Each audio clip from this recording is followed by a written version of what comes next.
For the past few Sundays, we're going to conclude the series this morning. We've been thinking about adversity and how God uses the difficult seasons in our life to teach us, to grow us, to deepen us in our walk and in our relationship with Him. And, I was thinking this week, if we were to think about the heroes and sheroes of the Bible, and think about their biographies, could we really talk about Abraham and Sarah and not think about the decades that they were childless? Could we really talk about Noah and not talk about the flood experience?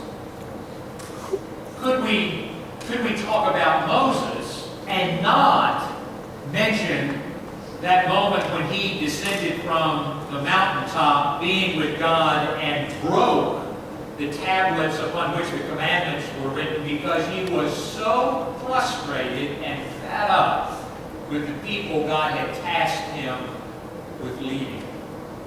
Could we talk about Joseph and not talk about the fact that his older brothers sold him cheaply into slavery and then lied about it to their father? Could we talk about Paul and not ever mention his various imprisonments? Could we talk about Peter and skip over that season of guilt that he felt because he had denied Jesus Christ 3 times?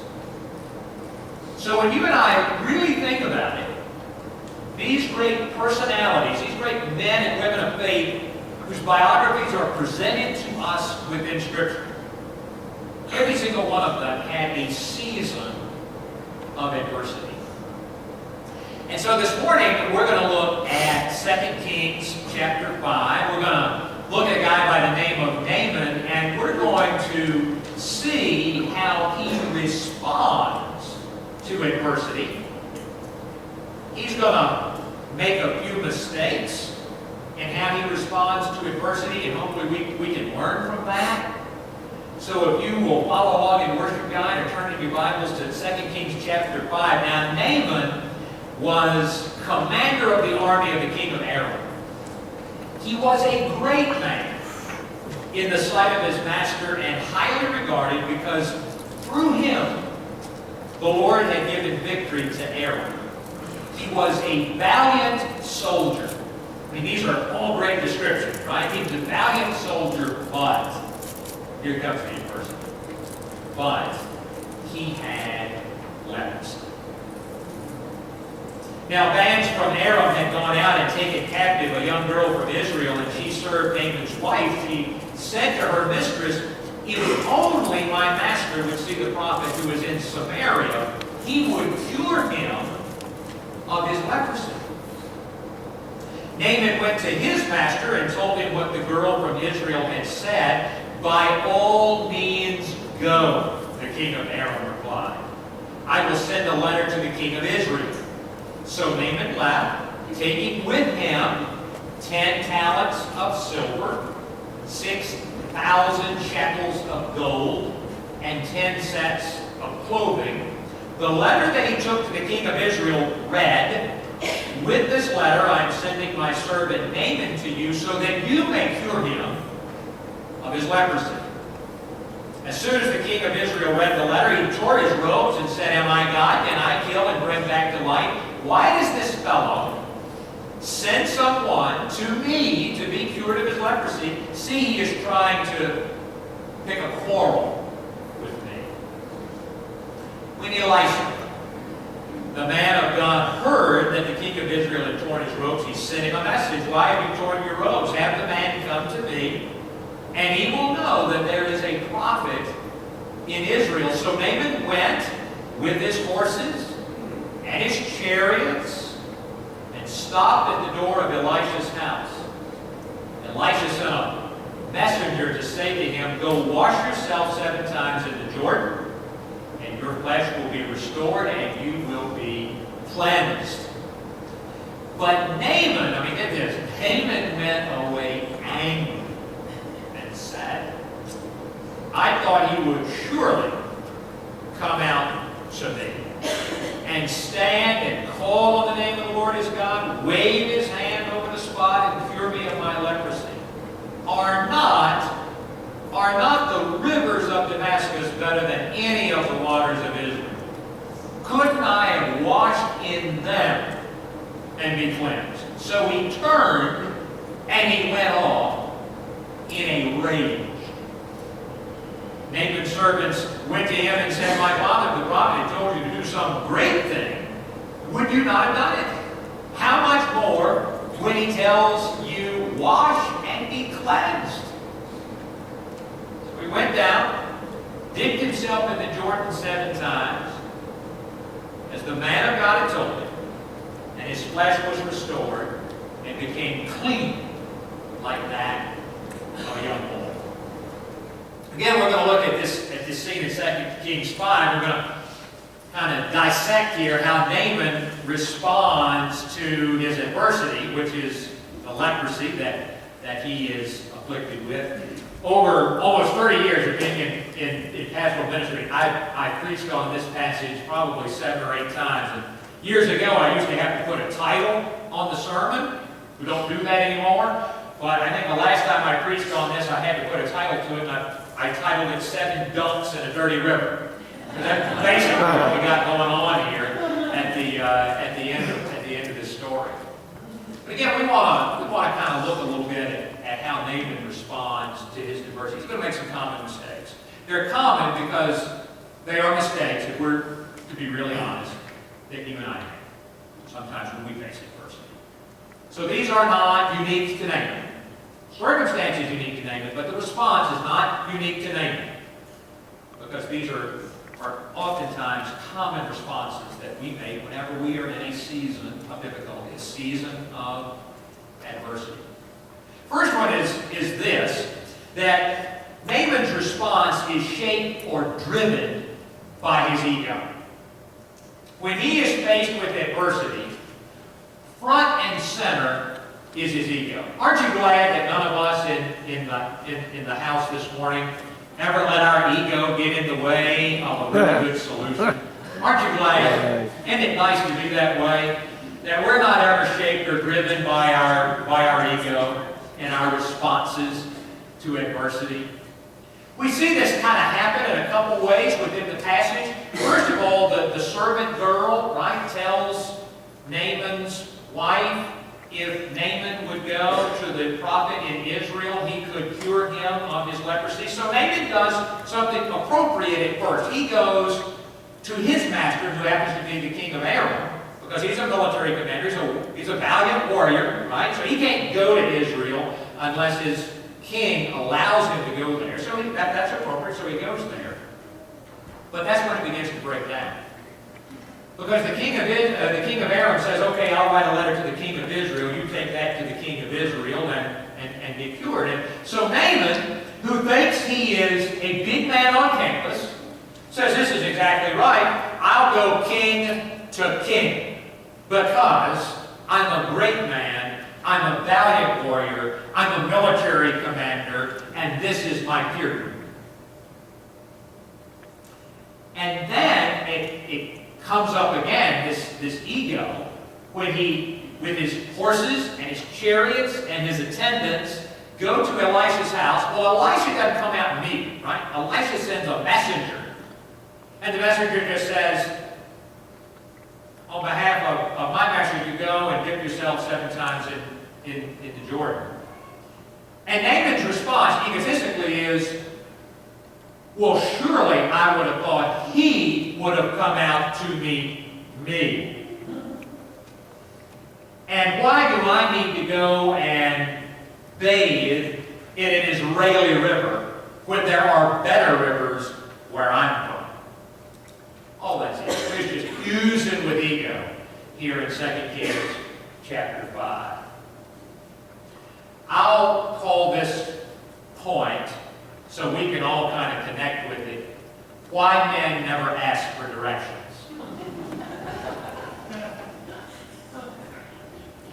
Now, wives, while I'm talking about this illustration, you just look straight ahead at me, okay? Do not turn to your right or left and look at your husband.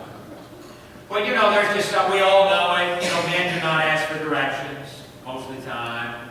Men do not read instruction manuals when they get a lawnmower or something that they have to assemble or whatever. You know, that always gets set to the side. And so there was a psychologist that took a lot of studies that had been done on men, and before I give you her findings, I just want to share with you what I know is going to be a complete and total revelation this morning. It will be a truth that we'll probably just need to take for a moment, just maybe a moment of silence and let it kind of just settle and sink in a little bit, because this is just going to be astounding to you. Men and women think differently. I'd like to just settle in for a little while. I realize we probably need to take a moment and let that kind of wash over you.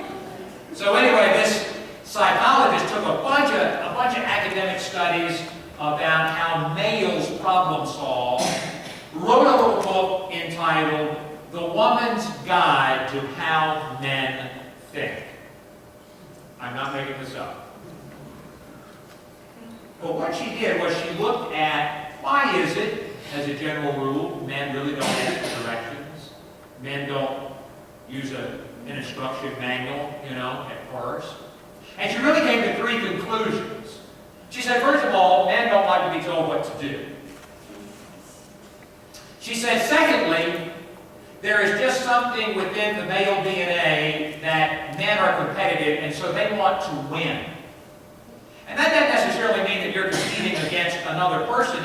It can mean that you're competing against a problem, a challenge, and you want to conquer, you want to beat, you want to triumph over that problem. You want to win against that which is coming at you.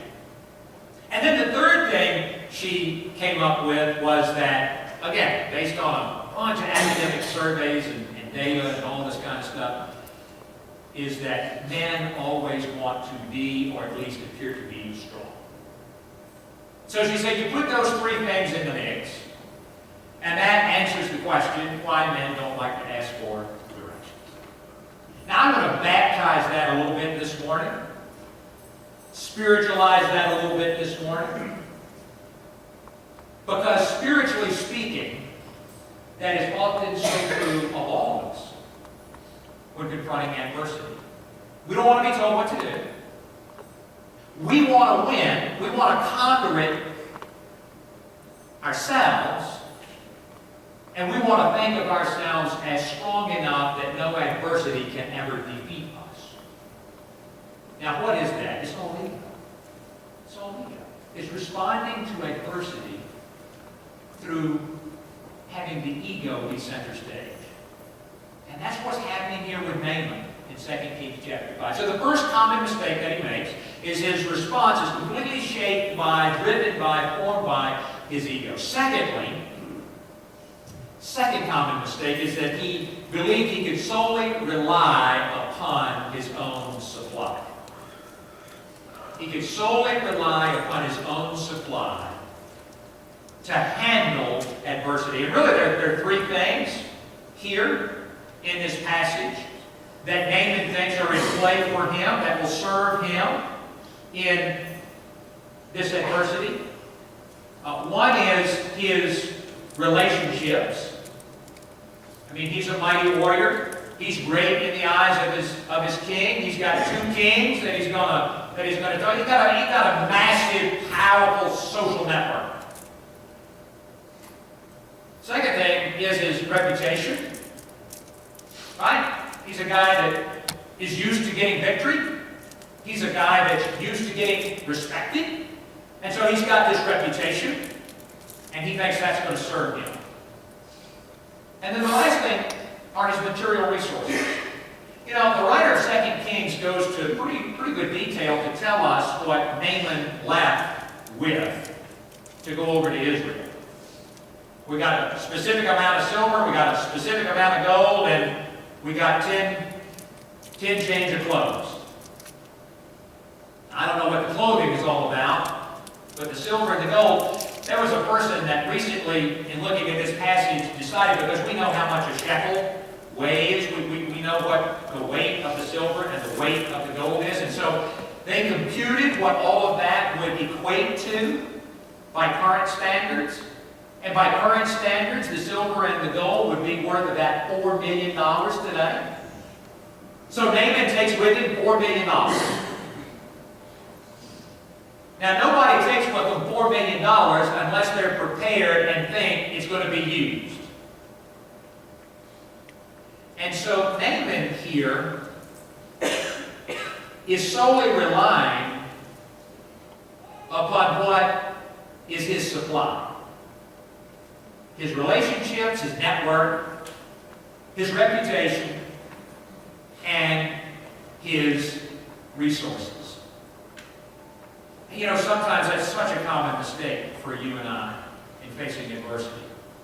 We think, you know, I've got everything I need to handle what I'm in.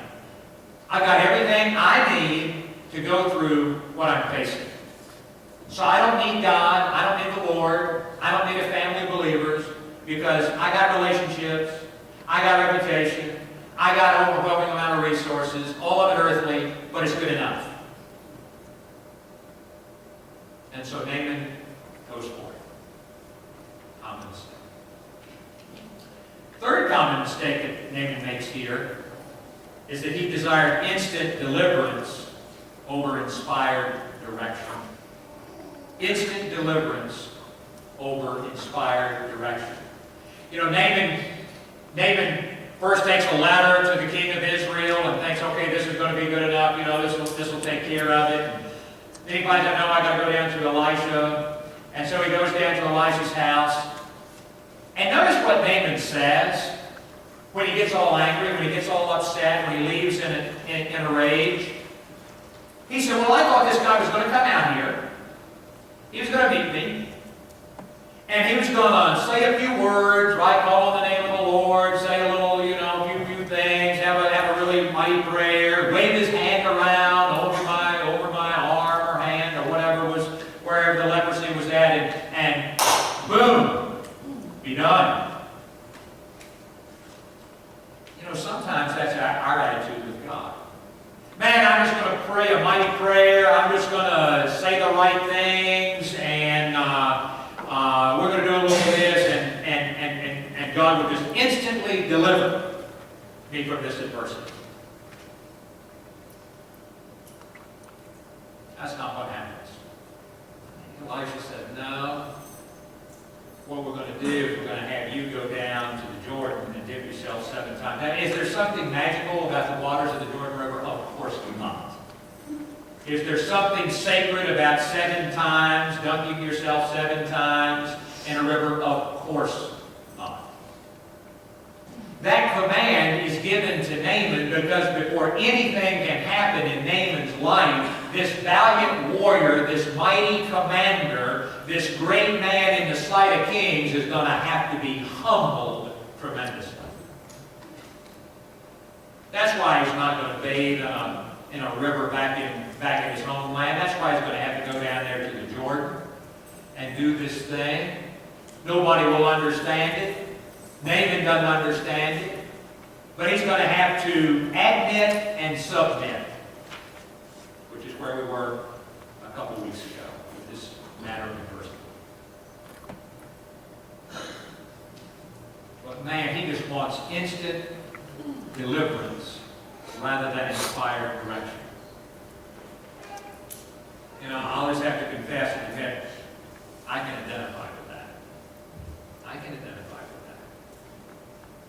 I remember when I was in about 4th grade up the street here at Raleigh Court Elementary School, that was the year that we learned multiplication tables. And multiplication tables were basically more memorization than they were mathematics, you know. And I remember the teacher would get in front of the classroom and she'd go, 2 times 2 is, we'd all say 4, 2 times 3, we'd all say 6, you know, so on and so forth. We went through all of that for weeks. I came home one day and the teacher had sent with every student a homework sheet. It was all multiplication. all multiplication. So I got home, I took my multiplication sheet homework, I laid it on the kitchen table, and out the door I went, down the street to play with a friend of mine, and I knocked on the door, and he said, "Come on in." I went in, and there was my friend and his mother sitting in the living room floor of that home. And there, he was in the same class I was, there was the homework sheet. And his mom looked at my friend and said, "Now, what is 2 times 2? And he goes, he wanted to play, I wanted to play. We didn't want to mess with that stuff at that moment. So, and she said, "It's 4. And she took her pencil and she put 4 in the blank. And then she looked at him and she said, "Now, what is 2 times 3? And he goes, "Oh." And so she said, "It's 6. And she wrote 6 in the blank. I thought this was great. I thought this is the way homework ought to be done. So I saw that for about 15 minutes, and finally his homework sheet was done, and we got to go play. And so later that night, I go home and I tell my mom, I said, "Well, let me tell you," I told her my friend, I said, "His mom did the whole thing." I said, "Here."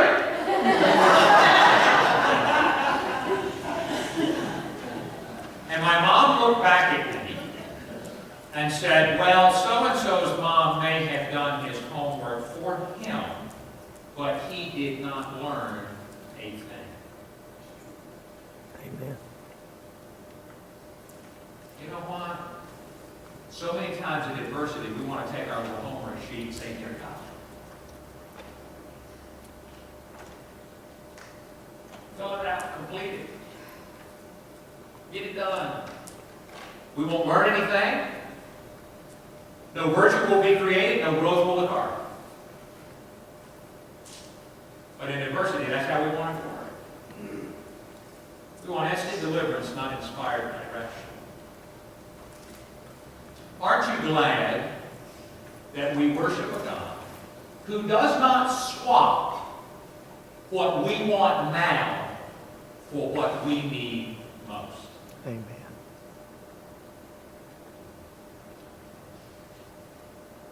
So Naaman, ultimately, to his credit, submits. And he goes and he dips himself 7 times in the Jordan.